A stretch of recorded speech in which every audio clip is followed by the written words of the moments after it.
Hello dear kids, I hope आप सभी अच्छे होंगे। आप सभी की अभी गर्मियों की छुट्टियां पड़ी हुई है ना।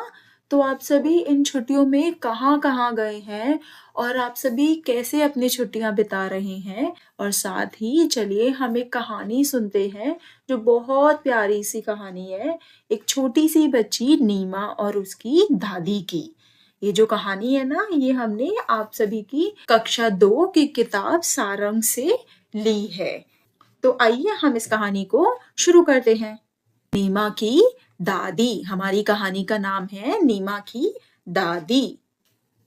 ये जो आपको यहाँ पे पिक्चर दिख रही है ना एक लड़की की, ये कौन है? ये नीमा है। और यहाँ पे पिक्चर में नीमा के साथ में बैठी हुई है एक बूढ़ी सी औरत। ये है नीमा की दादी। तो हम अपनी कहानी को पढ़ते हैं और देखते हैं कि नीमा और नीमा की दादी के बारे में हमें क्या बताया हुआ है।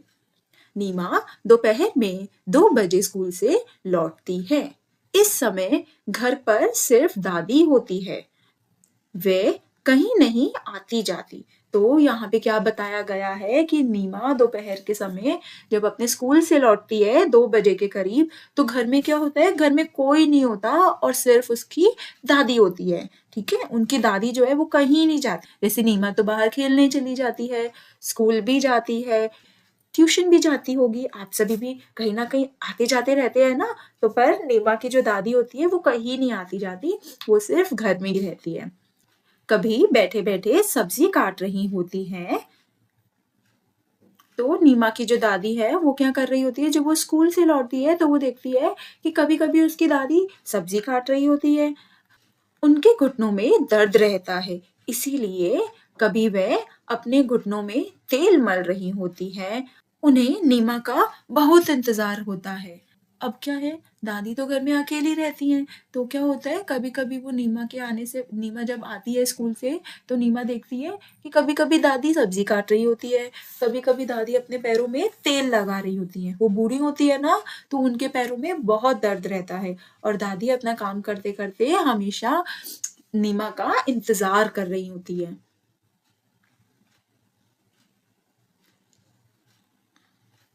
नीमा रोज खाना खाते खाते स्कूल की बातें सुनाती है। दादी भी उससे खूब बातें करती है। शाम को नीमा खेलने जाती है। एक दिन नीमा खेलने के लिए जाने लगी तो दादी बोली, नीमा थोड़ी देर बैठ जा। तो क्या हुआ, जब नीमा स्कूल से आती है ना, तो वो खाना खाते खाते ना दादी को स्कूल की सारी बातें सुनाती है और दादी से वो बहुत बातें करती है। नीमा और दादी साथ में बहुत एंजॉय करते हैं साथ में।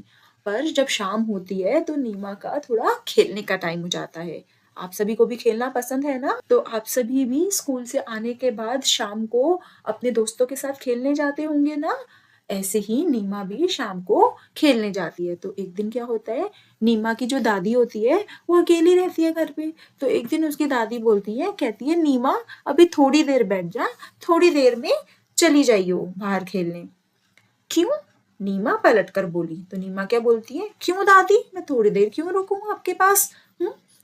मेरा समय नहीं कटता, दादी बोली। दादी बोलती है नीमा को कि तुम खेलने चली जाती हो ना, तो मेरा समय नहीं कटता, मतलब मैं घर में बोर हो जाती हूँ।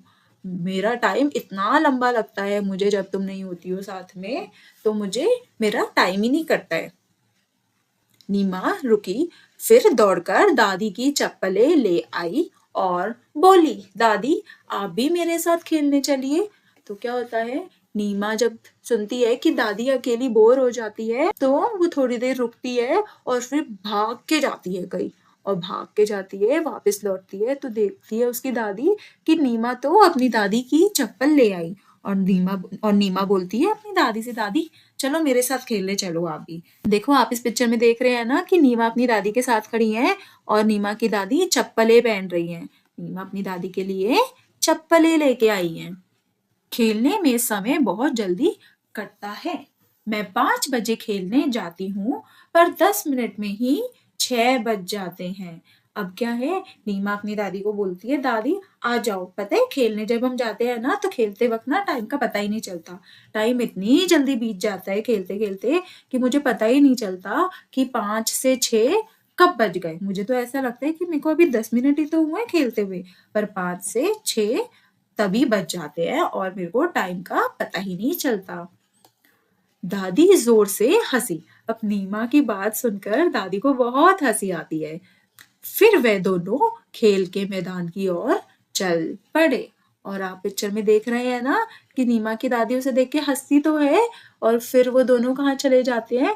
वो खेलने चले जाते हैं। देखो इस पिक्चर में नीमा अपनी दादी के साथ कैसे खेलने गई हुई है बाहर, और दादी भी उसके साथ खेलने चली गई है और एंजॉय करने चली गई है। ये जो कहानी है ये किसने लिखी है? शशि सबलोक ने। तो आप सभी को कैसी लगी नीमा और नीमा की दादी की कहानी? आगे ऐसी और कहानियां सुनने के लिए dive into creation and channel को सब्सक्राइब करिए और उसे फॉलो करिए। Thank you, bye bye.